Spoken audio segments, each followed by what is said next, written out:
әріптестерimiz әзірлеген бейне сюжетті көріп алайық. Экранға назар аударыңыз. Бізбен бірге болыңыздар.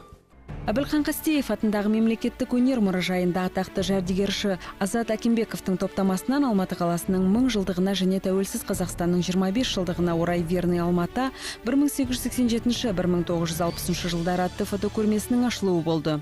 Көрменің экспозициясында қойылған фотосуреттер атақты антиквар коллекционер Азат Акимбектің жеке топтамасынан алынған суреттер. Көрме Алматы қаласының 1000 жылдығы мен тәуелсіз Қазақстанымыздың 25 жылдығына орай Верный Алматы 1877-1960 жылдар деп аталады. Берілген көрмеде 150-ден астам жұмыстар қойылған. Верный суретінің әкесі Абрам Лейбин 1872-1873 жылдары Семей қаласынан Верныйға көшіп келген. Абрам Соломонович және оның ұлы Павел өз еңбектерінде 19 ғасырдың аяғында 20 ғасырдың басындағы сол өлкедегі сәулет өнерінің баға жетпес құнды картиналарын, оның тұрғындарын, қазақтардың тұрмысын, орыстар, татарлар және басқа да халықтар мекендеген аймақтарды суретке түсіріп, фотосуреттермен айналысқан.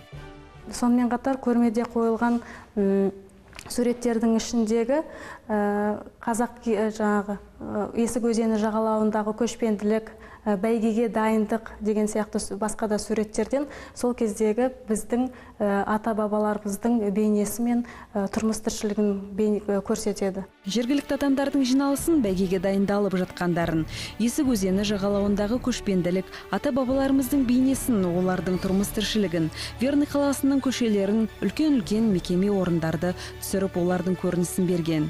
Бірегей тарихи суреттер қаланың әр түрлі кезеңдерінен сыр шертеді және ешкімді таң қалдырмай қоймайды.